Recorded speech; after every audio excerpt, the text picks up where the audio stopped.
Entre el plátano No, y el nombre, porque digo... El plátano en sí es el fruto fruto. que utilizan los venezolanos, Claro. por ejemplo, para cocinarlo, que si vos tratás de comerlo crudo no podés. Porque Exacto. es una papa. La banana es la otra. El por qué le llaman plátano a este árbol no sé, sé. pero lo encontrás, por Ah, ejemplo, si bueno. vas a París lo vas a encontrar. Lo que pasa es que es podado de una manera diferente, lo vas a encontrar en forma de cubitos Ajá. o en forma de paredes. Y entonces cambia totalmente la forma Y del pero es árbol. larga la porquería esa igual, ¿no? Tiene menos posibilidades. Acá le damos muchas posibilidades porque le dejamos desarrollar toda esa copa Sí, gigante hacia arriba. porque la poda no se cumple Con esos tiene que brazos de ser. palanca de 15, 20 metros que también son un riesgo para el Peligroso, tronco. sí. Bueno, le agradecemos que haya aceptado la invitación esta Por favor, un mañana. placer. Les voy a dejar esto, Sí, pero que es el viejo libro. El viejo libro de Mobus. Sí, es el, de los 4 o 5 que nos quedan, les puedo dejar solo uno, pero ya está disponible en la web gratis, o sea, lo pueden bajar directamente. A ver, ¿cómo se llama? La entrega. La entrega. Es Es por lo de el la- proyecto Uruguay UPM. Ah. Y el próximo, el que sale ahora a fin de mes, es el Pacto Colonial. Ahí va. Bueno, también ustedes... Sin implicancia, ¿no? Le vamos a contar al televidente que Mobus nace allá con la reacción en contra de Aratirino, de este proyecto de Sí, inversión tenemos minera una que historia finalmente todavía queda- un poco previa ya contra el tema, por ejemplo, cuando se pensaba en instalar centrales nucleares en el país, varios temas ahí que fueron naciendo. Después estuvimos también, sí, con Aratirí, donde también se formó otro movimiento que era Uruguay Libre de Megaminería. Ahí está. Digamos que ustedes están representando a organizaciones sociales, a productores, es decir, y a defensores de la sostenibilidad ambiental. Sí, es un nosotros movimiento colaboramos, también. no representamos, porque no somos Sí. una sopra organización. Ajá. Simplemente somos una más que nos ocupamos de esos temas y tenemos muchos aliados en diferentes... Hoy, por ejemplo, estamos trabajando la ley de fracking Claro. o apoyando el tema de la ley forestal. Ahí está. Y bueno, y por eso te invitamos, porque a la luz de esta cumbre climática en Glasgow, de la COP26, donde justamente hoy habló, bueno, en las últimas horas el ministro de Ambiente, Uruguay se compromete al 2030 a un plan de forestación o de frenar la deforestación, ¿verdad? Detener la deforestación, conservación de monte nativo, pero es muy interesante leer el documento. Y en ese sentido, por eso queríamos tener tu opinión, pero si nos permitís, antes vamos a oír lo que dijo el ministro Peña en las últimas horas. Ahí tenemos el director en la cumbre de Glasgow. Estimado presidente, la adaptación al cambio climático es una prioridad política para nuestro país. Uruguay es un país serio y confiable que honra sus compromisos, productor de alimentos de un modo sostenible, que necesita que se le reconozca y valore. Uruguay apela a la responsabilidad de los grandes emisores y a pasar de los anuncios a los hechos. Recordamos y solicitamos a los países desarrollados el cumplimiento de su compromiso en relación con el aumento de la contribución para que los países en desarrollo podamos hacer frente a los desafíos del cambio climático. Uruguay es un gran afectado por esta problemática. No es parte del problema, es parte de la solución. Muchas gracias. Bueno, ¿y qué fue lo que firmó Uruguay cuando se habla de la declaración? Lo formal es esto que decíamos, ¿no? Al 2030 frenar la deforestación. Pero en los hechos, ¿qué implica? ¿Qué obligaciones tiene ahora el Uruguay a partir de la firma de este compromiso? Uruguay firmó 2 convenios, este y el otro en relación al metano. Lo importante, lo interesante es leer el documento, porque realmente es un documento que es una expresión de deseo, o sea, no hay un compromiso real que se pueda controlar. Es simplemente los países abajo firmantes nos comprometemos a, en los próximos años, reducir, por ejemplo, la deforestación, que ha sido el tema más importante que quedó. Pero dentro del documento se incluye además la conservación de áreas naturales, el darle poder a las comunidades locales, el atender especialmente a la situación de indígenas y de personas que están directamente relacionadas con esas áreas ambientales y mantener principalmente el tema de los servicios ecosistémicos que salen de tener esas áreas dentro de los territorios. Con todo eso lo que se hace es una gran cantidad de países, es muy importante que lo hayan firmado, aunque no sea más que una declaración, pero en sí no nos da más que un marco de referencia a partir del cual sí, quizás, hacer lo que decía el ministro, pasar de las declaraciones a los hechos. ¿Y Uruguay, cuál es el de Uruguay? Porque Uruguay, si lo comparamos con las grandes potencias, estamos bárbaros, porque la verdad no somos contaminantes, por el contrario, somos un país que tiene un monte nativo interesante, ¿no? Son unas 835.000 hectáreas de Ese es el de informe del monte 2018 nativo, ¿no? de Red Más y el Ministerio de Ganadería, Agricultura y O Pesca sea que presenta eso, sí. para la superficie que tenemos, estamos, Es un 5% del estamos bastante territorio. equilibrados, pero es un equilibrio interesante el que tenemos en Sí, lo que comparativo, pasa digamos. que, Claudia, lo que tenemos que tener en cuenta es la evolución que tiene ese número.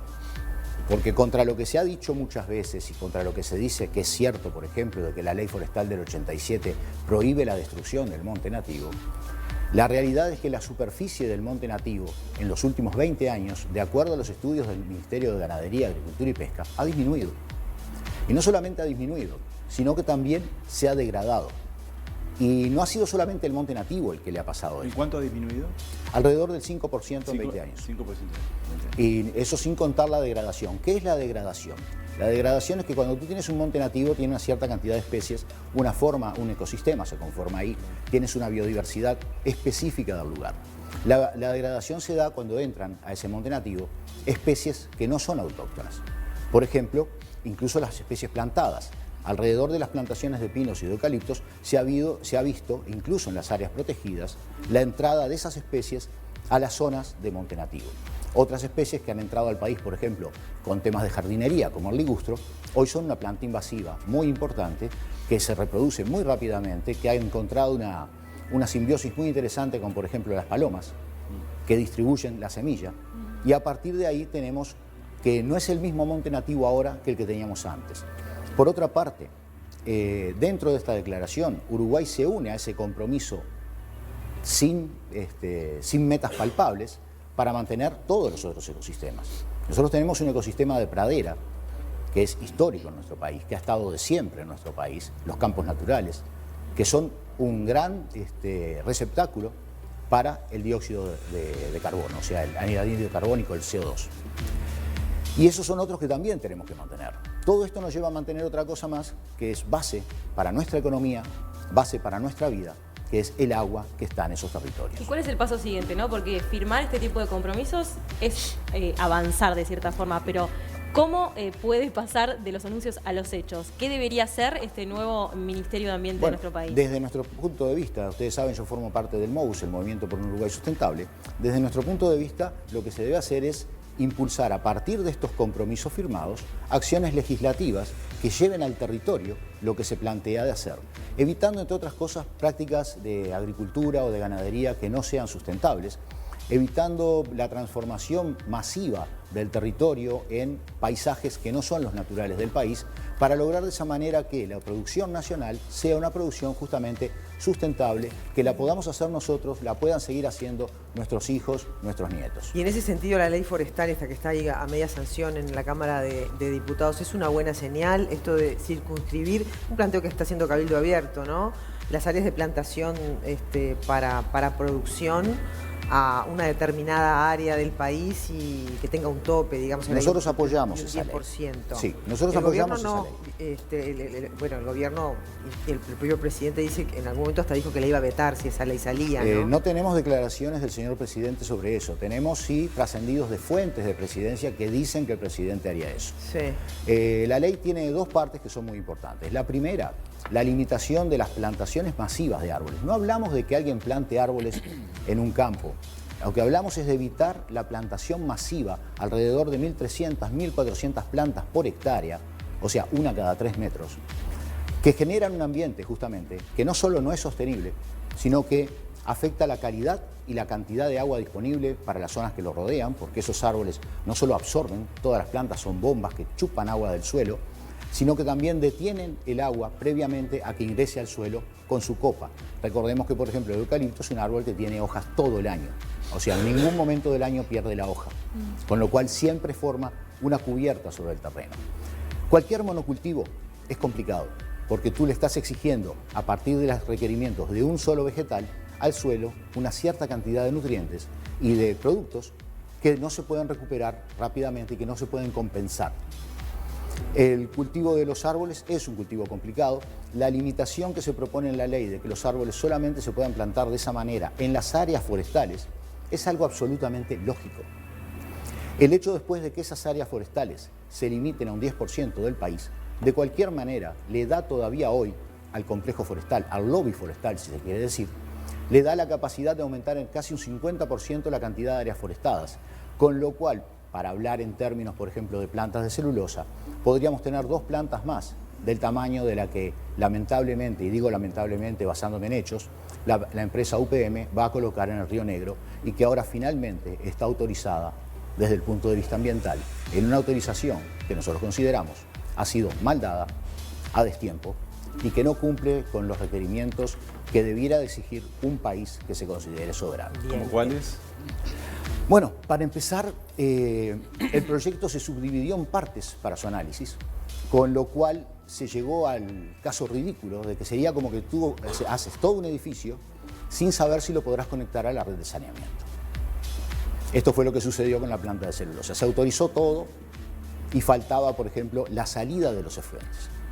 Lamentablemente, el Río Negro, todos los estudios que se hicieron, comprueban que no está en condiciones de sostener el flujo continuo de los efluentes de una planta del tamaño de UPM.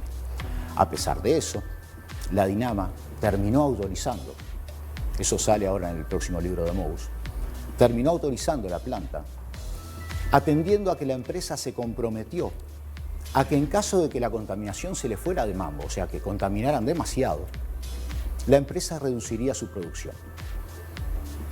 Algo que realmente es increíble lo acepte un país soberano. Bien, Viñas, permítame volver porque si nos metemos al tema de UPM podemos estar 50 horas. Porque sí, lo que pasa es que justamente además afecta este tema del que hablaba el ministro. Por supuesto, no está muy bien, digo, pero volviendo a lo que nos interesaba, y que es el tema de los bosques en este caso, ¿qué rol cumple el bosque en la mitigación de los efectos de gases de efecto invernadero? Es decir, ¿por qué tenemos que preservarlo? Porque si no, no se entiende. Es decir, bueno, está ahí. Cualquiera. Y además, perdón, quiero sumar cuáles son los recursos que tenemos los vecinos, porque hay muchas denuncias de vecinos de zonas de playas, zonas costeras donde se cortan, hay tala indiscriminada de bosque nativo. Cierto. Para la venta, bueno, cuestiones irregulares que a veces la policía llega hasta ahí, pero ¿cuáles son los recursos que se tienen, no? La importancia de preservarlos, como dice Clau, y ¿qué se puede hacer para combatir la tala indiscriminada? Bueno, lo primero que tenemos es lo que yo estaba diciendo hace un momento, que es que a partir de estos compromisos firmados, donde el país asume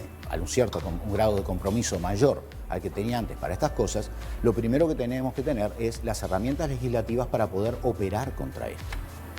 Si no tenemos herramientas legislativas, la presencia de la policía, la presencia del Ministerio de Ganadería, Agricultura y Pesca, que todavía de alguna manera extraña tiene a su cargo el monte nativo, que no tiene nada que ver con un sistema productivo en general, más allá de que es un área que la propia producción la va a necesitar para poder sobrevivir, no tienen forma de operar en forma eficiente y en forma legal. Entonces, a partir de esto, lo que conviene es armar un paquete legislativo que trate el tema, y a partir de ese paquete llevarlo atendiendo a que, lo que tú preguntabas, Claudia, los bosques prestan un servicio ecosistémico que no lo presta ninguna plantación, que no lo presta ningún otro espacio. En primer lugar, son naturales, ¿no? O sea, son las plantas que verdaderamente están adaptadas a nuestro territorio. Nosotros cuando vemos, por ejemplo, secas o vemos otros fenómenos que afectan a la producción, esos fenómenos normalmente no afectan a la flora nativa, que está adaptada por millones de años a sobrevivir en este ambiente y a tener estos casos. Yo desafío a alguien que me muestre un ceibo que haya nacido naturalmente y que una seca lo mate. No aparece. ¿Tá? A partir de ahí, tenemos entonces que en estos montes no solamente sirven para la limpieza del agua, no solamente sirven para retener el dióxido de carbono, sino que apoyan una biodiversidad que en muchos casos no la conocemos bien y que tenemos que conocerla mejor. Y además tenemos que tener en cuenta que nosotros no estamos solos en el mundo. Estamos acompañados de un montón de otras especies y que todas esas especies son nuestro sustento también. Sin ellas, nuestra vida, podemos trabajar una vida muy artificial, pero no va a ser una vida buena y va a ser una vida además corta, porque eso no es sostenible. Los bonos verdes, estos que dan los organismos internacionales en función de las metas que se cumplen. El Uruguay entonces está haciendo bien los deberes como para recibir esos dineros que nos permiten cumplir también con esas metas, ¿verdad? Hay varios mecanismos de financiación internacional que llevan normalmente una mercantilización del ambiente, al asignarle valores al ambiente. Algunas cosas son muy difíciles de valorar. Yo no sé cuánto vale, por ejemplo, una calandria cantando de mañana. Eso no lo puedo saber en este momento. Darle un valor sería complicado. Sin embargo, incluso Pero en este documento indefectible, firmado... porque es la manera también, o sea, ¿Cómo? Disculpe. pero que es indefectible, es decir, ponerle a veces un valor económico como para incentivar a que se cumplan y que sean posibles esas metas. Sí. Más allá de que, por supuesto... En este mundo nuestro, por supuesto que sí, el darle un valor económico puede ser incluso una necesidad. El problema es qué valor económico le das en relación con qué. Y ahí es donde tenemos los problemas de las metodologías que se pueden aplicar para eso. Tenemos que tener en cuenta que esa mercantilización es un mecanismo financiero internacional y tenemos que tener en cuenta que en el documento que firmó Uruguay se compromete a mejorar esos sistemas. Esperemos que esos sean en realidad verdaderas herramientas que permitan llegar a la sustentabilidad y no simplemente, como pasa en algunos casos hoy, herramientas por las cuales una empresa contaminante se siente que se limpia, digamos, del problema porque le compra bonos de carbono a otra que supuestamente no contamina tanto. Esto me hace acordar un poco, quizás, y no me quiero meter en un tema, me parece que Daniel me detectó, a las indulgencias que se hacían antes por parte de algunas religiones. Era muy práctica, comprar el cielo. Bueno, y es comprar que el esto, a mí me Martín, gustaba eso. esto es parecido. Acá tú contaminas, pero después pagas y con eso quedas limpio. Ah, tenés razón. Pero el ambiente no queda limpio porque el lugar que tú contaminaste está contaminado, se degradó, perdió condiciones ambientales. Seguramente alguna especie tuvo problemas. Lo que tú decías, Jimena, de los montes costeros, el monte Samófilo, por ejemplo, de las costas del Uruguay, es un monte que ha sido sumamente atacado. Hay un monte sobre el cual hay presiones urbanas y eso está generando que algunas especies endémicas del país, el simpático sapito de Darwin, por ejemplo, esté prácticamente desapareciendo del territorio. ¿Alguien va a llorar por el sapito de Darwin? Quizás no, pero estaremos perdiendo un eslabón más que nos une a la naturaleza y que ahora el país se ha comprometido de alguna manera a llevar adelante y al firmar. Raúl, gracias por venir. Nos quedamos con tu libro y bueno... Les anuncio que sale el próximo, ese que les decía recién, el del Pacto Colonial, Bueno. en el cual seguiremos tratando, pero ahora, con las últimas definiciones, el tema de qué ha pasado entre Uruguay y la empresa UPM, que realmente es prácticamente una potencia colonial sobre nuestro Otro territorio. día, de repente, podemos invitarte y charlar más A profundamente las órdenes. sobre esa inversión. Muchas gracias. Raúl Viñas de MOU nos acompañaba esta mañana.